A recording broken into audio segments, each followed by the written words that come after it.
Bonjour estimés frères, bonjour mes adorables sœurs.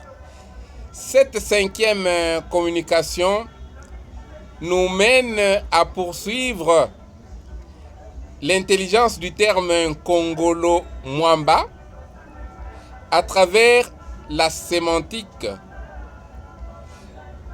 Kongolo signifie aussi pas seulement le serpent, pas seulement l'arc-en-ciel, mais aussi un type de banane nommé Dikonde Dian Kongolo. Il y a un genre de banane qu'on appelle Dikonde Dian Kongolo chez les Baluba.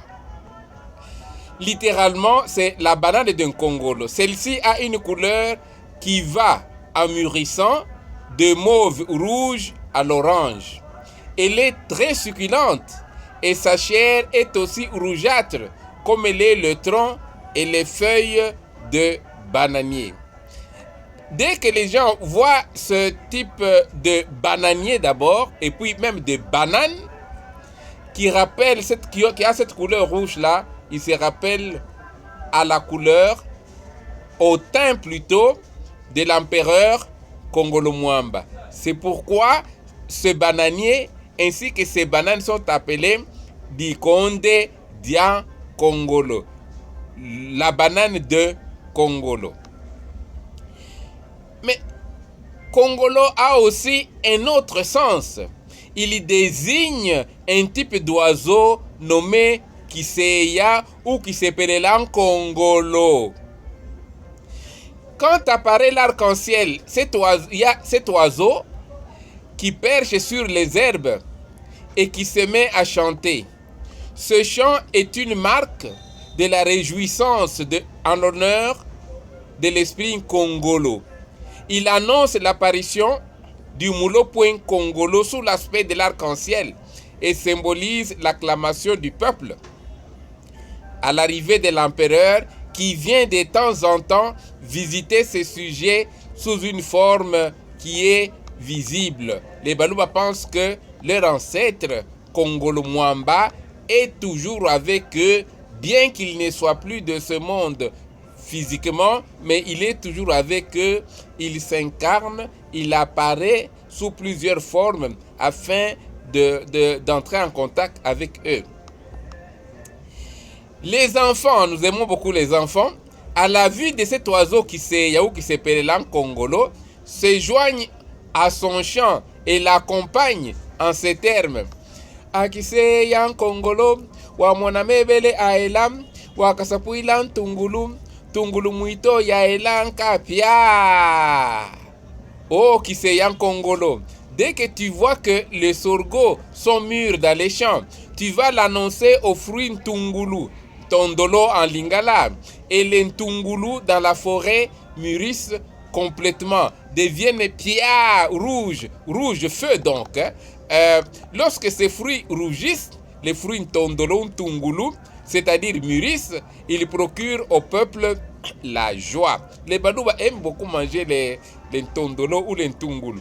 Ils sont délicieux et la communauté les adore. L'oiseau Kiseya est doué des yeux pour constater la maturité des cultures dans les champs, le sorgho ainsi que d'autres cultures qui avaient été semées à la même période culturelle. Les arachides, les haricots, le maïs. Alors, il perçoit sa mission et va porter la nouvelle aux fruits de la forêt. Dans quel langage s'exprimera-t-il pour que ces fruits l'entendent? Bon, c'est une image, hein? C'est une croyance populaire. Est-elle fondée? N'est-elle pas fondée? Mais au moins, ce chant de l'oiseau Kiseya est vraiment intégré dans la communauté, dans l'imaginaire populaire du peuple Muluba, par référence à leur Mulopwe Kongolo Mwamba. Ceux-ci sont dotés d'oreilles pour entendre et comprendre l'annonce de Kiseya. Ils réagissent à leur tour en mûrissant.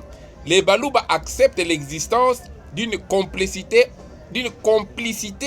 ontologique entre les êtres de la nature pour le bonheur ou le malheur de l'homme. Il revient à ce dernier, à l'homme donc, de profiter des produits des champs et des fruits de la terre. Les anciens savent qu'il existe également des animaux et des oiseaux prédateurs. Ils admettent dans cette veine l'existence d'un langage de la nature, langage qui permet une communication entre les êtres, même les êtres inanimés. La coïncidence des périodes de maturité entre les cultures dans les champs et les fruits de la forêt n'est donc pas fortuite dans l'imaginaire des Baluba. Les ancêtres établissent un lien entre la personne Nkongolo et la fécondité de la nature. Celle-ci favorise et soutient à son tour la prospérité des entreprises humaines. La maturité des produits des champs figure que l'homme a atteint le but qu'il s'était assigné en amorçant donc la culture. Kongolo incarné par l'oiseau Kiseya, l'oiseau Kisepelela, et l'esprit qui tire joie dans la fécondité, dans la prospérité et dans l'évolution des œuvres humaines. Il invite à travers les fruits de la forêt toute la nature à donner à l'homme au-delà de ses efforts, c'est-à-dire de donner par surabondance. En analysant le sens étymologique du nom Kiseya, on s'aperçoit que cette idée de surabondance est mise en avant. Le substantif Kiseya dérive du verbe Kuseya, sous-entendu Kuseya Maalwa, distribuer de la boisson, souvent alcoolique.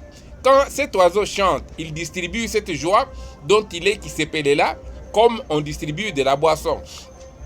D'ailleurs, toute proportion gardée, on prend la boisson afin de marquer la réjouissance.